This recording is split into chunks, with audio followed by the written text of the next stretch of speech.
नमस्कार। 24 की 64 में आपका स्वागत है। चुनाव की तिथियां जैसे जैसे नज़दीक आती जा रही हैं, वैसे तो पूर्वांचल के घोसी लोकसभा में अंतिम चरण यानी पहले जून को मतदान होना है। 14 मई तक जो है यहाँ नामांकन का आखिरी दिन है, लेकिन चुनाव की तिथि जैसे जैसे नज़दीक आती जा रही है, समीप आती जा रही है, पूर्वांचल का सबसे प्रतिष्ठापरक सीट घोसी भी चर्चाओं के दौर में आगे बढ़ता जा रहा है। कभी यहाँ से 5 बार कम्युनिस्ट, 3 बार कांग्रेस, 1 बार निर्दलीय और 1 बार समता पार्टी के टिकट पर चुनाव लड़ चुके कल्पनाथ राय की यह औद्योगिक धरती जो है एक बार पुनः चर्चा के विषय में है। आपकी जानकारी के लिए हम बता दें कि अगर हम काशी क्षेत्र की बात करें तो काशी क्षेत्र में जो है यहाँ से मऊ घोसी लोकसभा के बाद जो है माननीय प्रधानमंत्री चुनाव मैदान में है। अगर हम गोरखपुर क्षेत्र की बात करें तो गोरखपुर क्षेत्र में जो है सलेमपुर के तुरंत बाद जो है गोरखपुर परम पूज्य योगी आदित्यनाथ जी महाराज का क्षेत्र पड़ता है। दोनों के बीच में जो है गंगा और जमुना के बीच में जो है यह पड़ने वाला लोकसभा जो है तमाम अपने ऐतिहासिक चीज़ों को बिटोर रखा है और देश के तमाम राजनीतिक दलों की निगाह भी जो है इस समय घोसी लोकसभा 70 पे ही पड़ी हुई है।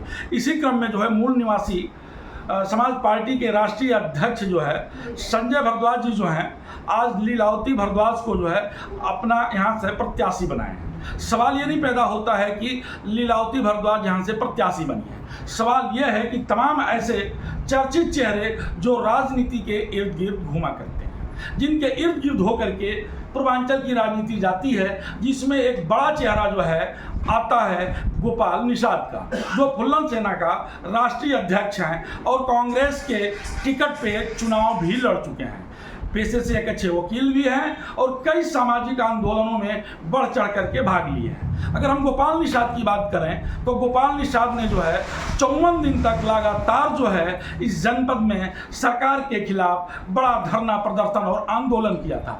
आज वह भी इस मंच पर आकर के लीलावती भारद्वाज को जो है अपना समर्थन जारी किया है।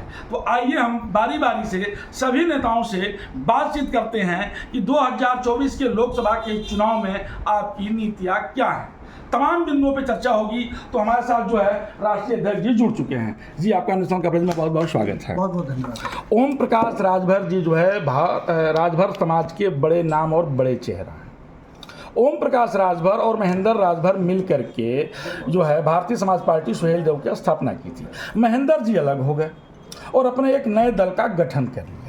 लड़ाई जो है राजभर समाज के आरक्षण को लेकर के था, उनके विकास को लेकर के था, उनके शिक्षा को लेकर के था, उनके चिकित्सा को लेकर के था।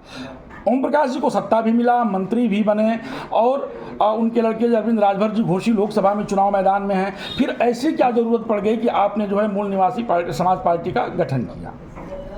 देखिए, मूल निवासी समाज पार्टी का गठन तो 2010 में ही हो गया जी, लेकिन आज का जो यहाँ पर घोसी लोकसभा क्षेत्र का जो चुनाव है जी, इम्पोर्टेंट इसलिए है कि राजभर समाज और 17 पिछड़ी जातियों का आरक्षण का मामला है जी। ओम प्रकाश राजभर जी आप जानते हैं कि कितने बार पाला बदले और भाजपा के साथ अलायंस किए और राजभरों से कमिटमेंट किए थे, वादा किए थे, 17 पिछड़ी जातियों से कमिटमेंट किए थे कि मैं भाजपा के साथ जा रहा हूं, मंत्री बनूंगा और आपका बनते ही तुरंत आपका जो है आरक्षण दिलवा दूंगा, आपको भोजन मिल जाएगा, आपके पेट भूखे हैं सदियों से तो पेट आपका भर जाएगा। ओम प्रकाश राजभर जी भाजपा की पहली बार सरकार बनी, मिनिस्टर बने, लेकिन अल्प समय तक रहा। कुछ दिन के बाद उनको मंत्रिमंडल से बर्खास्त कर दिया गया। वो नौटंकी थी उनकी। जब खूब कमा लिए तो लगे बकराती करने, तो बाबा उनको हटा दिए। तो मैं कहना चाहता हूं कि पहली बार किन शर्तों के साथ में मिनिस्ट्री में शामिल हुए, कौन सी शर्त थी? तो वो शर्त यह थी कि मेरा और मेरे परिवार का भला हो, मैं और मेरा परिवार का भोजन मिल जाए और पूरा राजभर समाज भूखा रहे। इस पहली बार। दूसरी बार अब फिर सपा के साथ अलायंस करके चुनाव जीते, फिर कौन सी ऐसी बात आ गई कि चले गए। तो दूसरी बार यह था कि राजभरों को आरक्षण मिले। यानी आप ये कहना चाहते हैं कि ओम प्रकाश राजभर जो है बिरादरी को बेचने का काम करते हैं? अरे मैं कह नहीं रहा हूँ, ये प्रत्यक्षम किम प्रमाणम। आप बताएं कि मैं अगर एक सवाल पूछता हूँ कि किस शर्तों पर, समाज के किन शर्तों के साथ में राजनीति किस लिए मुद्दे की कर रहे हैं ना, राजभर समाज के हित के लिए कर रहे हैं, राजभर का नेता बने हैं ना, तो राजभर का नेता बने तो किन शर्तों के साथ में भाजपा के साथ गए? तो गए तो शर्त एक ही थी कि राजभर को भोजन मत दीजिए, राजभर तो हमारे पॉकेट में है, मैं फ्री में वोट दिलाऊंगा और आप मेरे परिवार का पेट भरिए। आपका जो है चुनावी वादा क्या है? अगर आपको मौका मिलता है, अगर आप सदन में जाते हैं तो अपने समाज के लिए सबसे पहले क्या करेंगे? हमारी पार्टी से, मूल निवासी समाज पार्टी से लीलावती राजभर जी प्रत्याशी हैं। लीलावती राजभर जी जीत रही हैं, जीतेगी और जीतने के तुरंत बाद सबसे पहला 17 पिछड़ी जातियों का आरक्षण और राजभर समाज के आरक्षण के मुद्दे को हम लोग हल करेंगे और गारंटी के हल करके दिखा देंगे। ये सवाल निश्चित हल कर दिया जाएगा। जो 20 साल 22 साल की राजनीति ओम प्रकाश राजभर ने जो सवाल नहीं हल किए, उन्होंने अपना सवाल हजारों करोड़, 20 लगभग 10-1000 करोड़ के मालिक हो गए, तमाम गाड़ी घोड़ा बंगला। अब तो आपकी बिरादरी में 3 बड़े चेहरे हो गए हैं। एक बड़ा चेहरा ओम प्रकाश राजभर हैं, दूसरे महेंद्र राजभर भी हैं। अगर पिछले विधानसभा की बात हम करें घोसी की, तो घोसी के लगभग 22 बूथ ऐसे थे जहां राजभर बिरादरी का दबदबा था, लेकिन वहां समाजवादी पार्टी 1 नंबर पे रही और न ओम प्रकाश को वोट नहीं मिला। तो ये माना जा रहा है कि महेंद्र राजभर भी आपकी बिरादरी के नेता हैं, तीसरे बिरादरी के नेता आप हैं। तो आप लोग आपस में बैठ करके एक जो है न्यूनतम साझा कार्यक्रम बना करके क्यों नहीं बिरादरी के लिए लड़ रहे हैं? अरे भाई, ईमानदार और बेईमान दोनों एक साथ रह सकते हैं क्या? अमीर और गरीब एक साथ रह सकते हैं क्या? दोनों के हित अलग अलग हैं। ओम प्रकाश राजभर जी सौदागर हैं और राजभर समाज को बेचने के लिए जहां उनको माल पानी मिलेगा वहां चले जाएंगे और चले गए। तो उनकी कौन सी लड़ाई है? राजभर का नेतृत्व मैं कर रहा हूं, गरीबों का नेतृत्व मैं कर रहा हूं, हमारे उनका कोई तुलना नहीं है। और मैं एक उदाहरण के साथ बता रहा हूं, अभी जो चुनाव लड़ने जा रहे हैं, पहले वो घुटना टेक दिए, पहले मैं कान पकड़ के उठक बैठक कर लिए कि आप जैसे कहेंगे मैं वैसे रहूंगा। ये कहा जाता है कि सुबह का भूला हुआ व्यक्ति शाम तक घर वापस आ जाए तो भूला नहीं कहते हैं। जब वो समाजवादी पार्टी के साथ उस भारतीय जनता पार्टी के कार्यकर्ताओं को गाली दिया था, अगर वो माफी मांग लेते हैं तो इसमें हर्ज क्या है? ये बात तो सही है, सुबह का भूला घर वापस आ जाए तो अच्छी बात है, लेकिन अगर भूला रहेगा तब न जी, और जानबूझ के जाएगा तब तो कभी नहीं आएगा। ऐसे ही नौटंकी करेगा, आएगा और जाएगा। यानी ओम प्रकाश जी नौटंकी बाज हैं। अरे आप मैं कह रहा हूँ, पहली बार भाजपा के साथ गए, मिनिस्टर बने, फिर सपा के साथ आए, फिर सपा का साथ छोड़कर भाजपा के साथ गए, फिर भाजपा का साथ छोड़ करके सपा के साथ आए।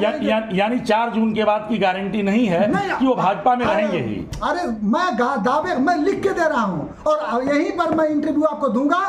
जिस दिन 4 जून को काउंटिंग होगी और परिणाम आते ही, वो तो चौथे नंबर पर एक पहली बात है, और उसके तुरंत बाद या वहां से हटेंगे और कहां जाएंगे अब कुछ ठीक बातचीत चल रही है इनकी बात। तो आइए हम बातचीत करते हैं गोपाल निषाद जी से। गोपाल निषाद जी जो है पूर्वांचल के जाने माने जो है एक बड़े वकील हैं, बड़े कार्यकर्ता हैं, बड़े सामाजिक कार्यकर्ता हैं और हमेशा जो है सरकार के खिलाफ जो है सरकार की गलत नीतियों को लेकर के आंदोलन करते रहते हैं और फुल्लन सेना के संस्थापक अध्यक्ष भी हैं और कांग्रेस से सदर विधानसभा से आप जो है विधानसभा का चुनाव भी लड़ चुके हैं। जी गोपाल जी, आपका नेशनल कवरेज में बहुत बहुत स्वागत है।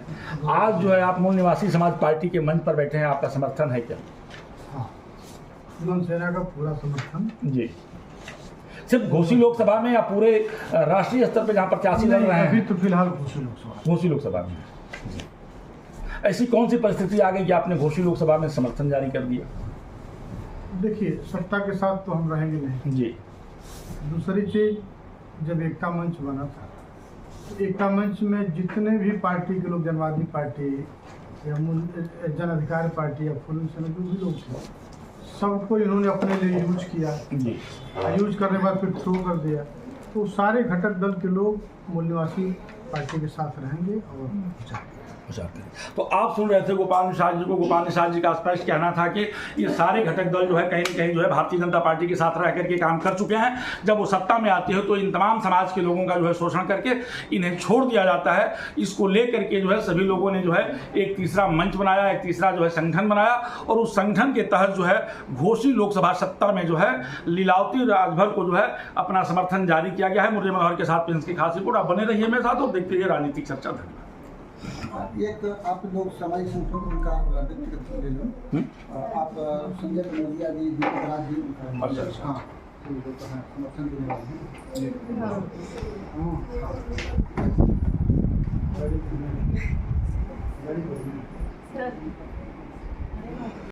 आज जो है मूल निवासी समाज पार्टी के 70 घोषी लोकसभा की प्रत्याशी लीलावती राजभर को जो है कनौजिया समाज के राष्ट्रीय अध्यक्ष भी हमारे साथ जुड़ चुके हैं। वो अपना समर्थन जारी कर रहे हैं। आइए हम उनसे बातचीत करते हैं। जी धन्यवाद। आपका शुभ नाम? मैं संजय कन्नौजिया आजमगढ़ से रहने वाला हूँ। जी संजय जी, आपने जो है समर्थन जारी किया है अपना जी लीलावती जी को। लीलावती जी को मैं अपने कन्नौजिया समाज का राष्ट्रीय अध्यक्ष होते हुए भी जी इनका मूल निवासी समाज पार्टी के नीतियों रीतियों में आस्था और विश्वास करते हुए मैं तहे दिल से इनका समर्थन करता हूँ, स्वागत करता हूँ, वंदन करता हूँ। ये आपका समर्थन खाली घोषी लोकसभा में या राष्ट्रीय स्तर पर है? अभी तो फिलहाल पूर्वांचल में है जी, लेकिन मैं चाहूँगा कि मेरा और भी जगहों पर रहे जी समर्थन रहे, क्योंकि मैं इस मूल निवासी पार्टी में आस्था और विश्वास रखता हूँ, इसलिए। हाँ, आपका शुभ नाम? दीपक राज, मैं गोरखपुर से जी अखिल भारतीय महासभा क्षत्रिय महासभा का अध्यक्ष हूँ। मैं मूल निवासी समाज पार्टी और लीलावती देवी प्रत्याशी को मैं समर्थन करता हूँ। आप एकदम नौजवान हैं, युवा हैं, और इस समय एक नौजवान और युवा को ये देश खोज रहा है। जी। एक बड़े आंदोलन की तरफ देश जा सकता है 6 जून के बाद। आपको क्या लगता है? ये सही है, ये तो आंदोलन तो जाएगा ही। और आप एक ऐसे धरती से आते हैं जहाँ जो है परम पूज्य योगी आदित्यनाथ जी महाराज जो है मुख्यमंत्री हैं गोरखपुर से, और रवि किशन जी बड़ा कभी कभी जो है राजनीति में जो है विवादास्पद बातें होती हैं। वो परम पूज्य योगी आदित्यनाथ जी का महाराज है, लेकिन वहाँ से रवि किशन जी चुनाव लड़ रहे हैं। इसके बारे में आपका क्या कहना है? रवि किशन की छवि जो है एक भोजपुरी फिल्म स्टार के रूप में है, एक बड़े राजनीतिक या सामाजिक कार्यकर्ता के रूप में नहीं है। नहीं, वो बस फिल्म स्टार हैं, उनके वो बैठाया गया है सीट पे कि योगी जी का सीट बना रहे, बाकी उससे कोई मतलब उनका नहीं है। जी, तो आपने जो आज लीलावती जी को समर्थन जारी कर दिया? बिल्कुल मैंने जारी कर। खाली घोषी लोकसभा में या राष्ट्रीय स्तर पे? पूर्वांचल में।